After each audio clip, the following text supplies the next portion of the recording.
Hey, and welcome back to another video. In today's video, we are going to start our new topic that is हमने हमारा plasma membrane पूरी चीज़ें clear किया था। अब हम जो इसमें जो दो हमारे मेन टॉपिक्स है डिफ्यूजन ओस्मोसिस वो हम करेंगे।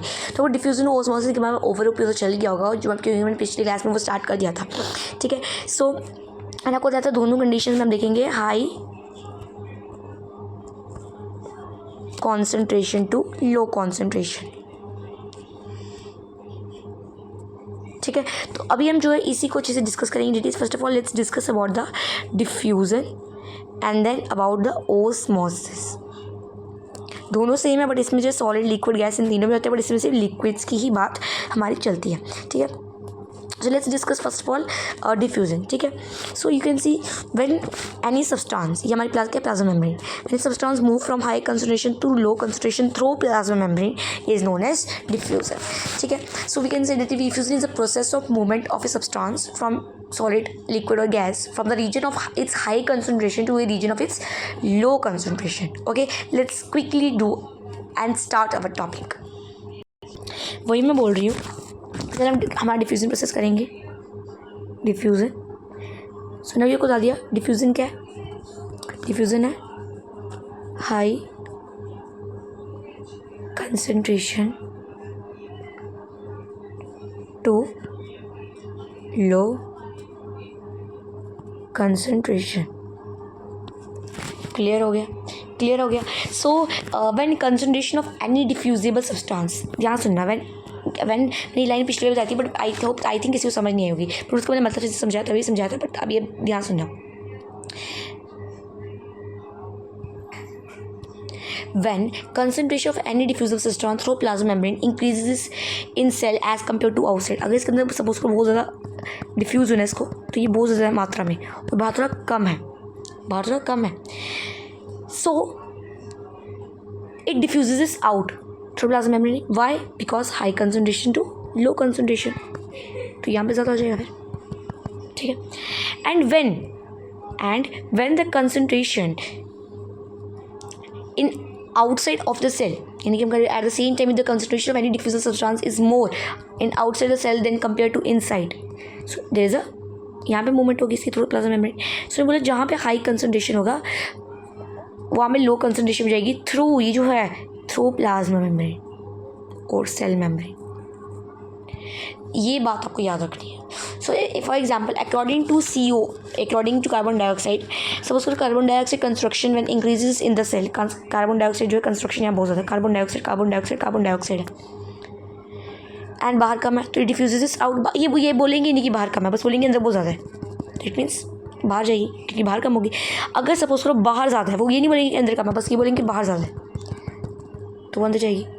ठीक है, अगर ऑक्सीजन की बात करते हैं, सपोज करो according carbon dioxide construction when increase in the cell, suppose करो कार्बन डाइऑक्साइड कंस्ट्रक्शन बहुत ज़्यादा सेल में बढ़ गया, बाहर जाएगा।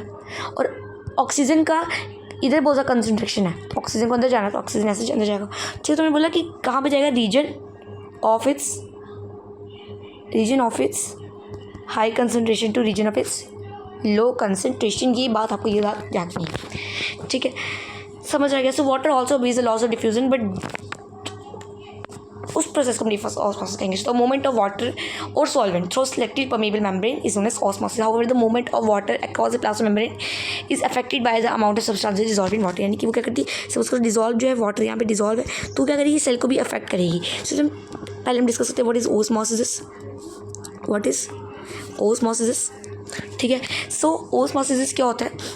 ओस्मोसिस क्या होएगा, इसकी डेफिनेशन, इसकी आपको जो है इसकी डेफिनेशंस आपको मैं पोस्ट कर दूंगी तो आपको मिल जाएंगी। ठीक है, सो ओस्मोसिस क्या होता है? Osmosis is process of movement of substance from region to is high concentration to is region of low concentration as to spread uniformly in the given space and they can affect the cell. ठीक है, and it is only occur in the water और solvent. It is of two types, endo osmosis, ex osmosis. Endo means जब कोई चीज़ plasma membrane, suppose कोई plasma membrane है, जब कोई चीज़ प्लाज्मा मेम्ब्रेन से अंदर आ रही है और जब कोई चीज़ प्लाज्मा मेम्ब्रेन के बाहर जा रही है। ये समझ आ गया? इसके स्क्रीनशॉट ले सकते हो, ये बहुत इंपॉर्टेंट है। सबसे पहले आपको इंडोस्मोसिस की डेफिनेशन लिखा देती हूँ। इंडोस्मोसिस की डेफिनेशन क्या होगी आपकी, देखो इंडोस्मोसिस की डेफिनेशन आपकी आप लिख सकते हो कि when water diffuses into the cell, when water diffuses, मैं आपको डेफिनेशन लिखवा देती हूँ ऐसे बोल कि व्हेन वाटर डिफ्यूजेस, मैं आपको सिर्फ पोस्ट कौन सी करूँगी, मैं सिर्फ ओस्मोसिस डिफ्यूजन की करूँगी, मैं आपको इंडोस्मोसिस की लिखवा रही हूँ। When water diffuses into the cell due to its higher concentration it's called endosmosis, and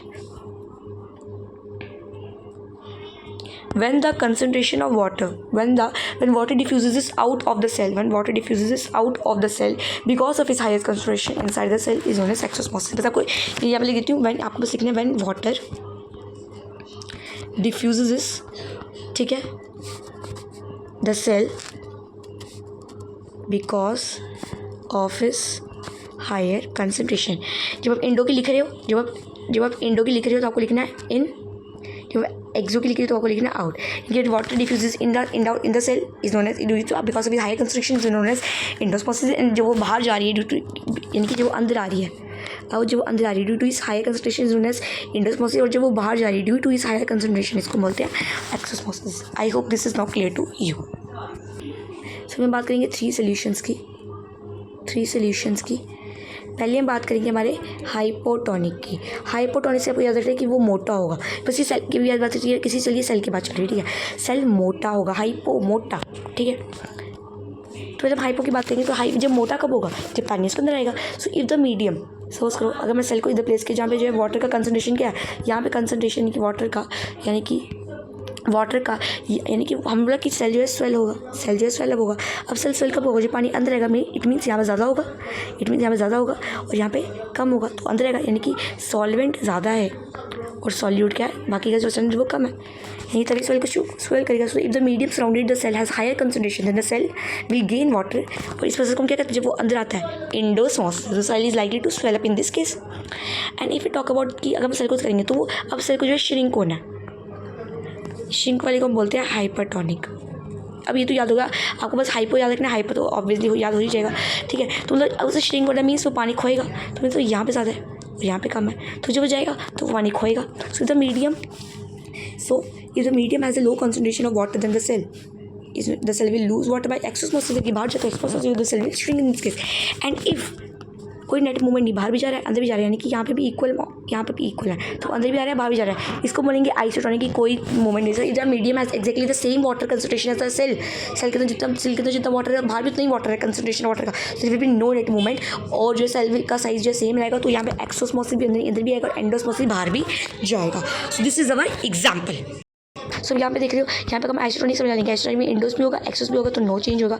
hypo में से आपको याद रखना हमेशा वाटर स्वेल करेगा। स्वेल कब करेगा भाई, स्वेल कब करेगा, जब यहाँ पे ज़्यादा होगा स्वेल, यानी जब पानी गेन करेगा, तभी जब कोई चीज़ बाबा खाते रहेंगे तो ही मोटे होंगे ना, तो वो ब्रस्ट हो जाएगा। यानी कि यहाँ पे रेड ब्लड वेसल सेल की एग्जाम्पल ली है। और हाइपर मीन्स जब हाइपर हमें पता है, हाइपर का मतलब क्या होता है, श्रिंक होता है। श्रिंक कब करेगा, जब यहाँ पानी जब खोएगा, वो खोएगा कब, जब यहाँ में ज़्यादा होगा। भाई खोली कॉमन सेंस लगो, समझ आ जाएगा, श्रिंक हो जाएगा, समझ आ गया। सो नेक्स्ट वीडियो में हम करेंगे, हमारा प्लाज्मा मेम्ब्रेन हो गया, नेक्स्ट वीडियो में कुछ एडिशनल क्वेश्चंस करेंगे, एंड देन हम जो है सेल वॉल डिस्कस करेंगे। Till then bye bye, take care and goodbye. Thank you so much for watching this video.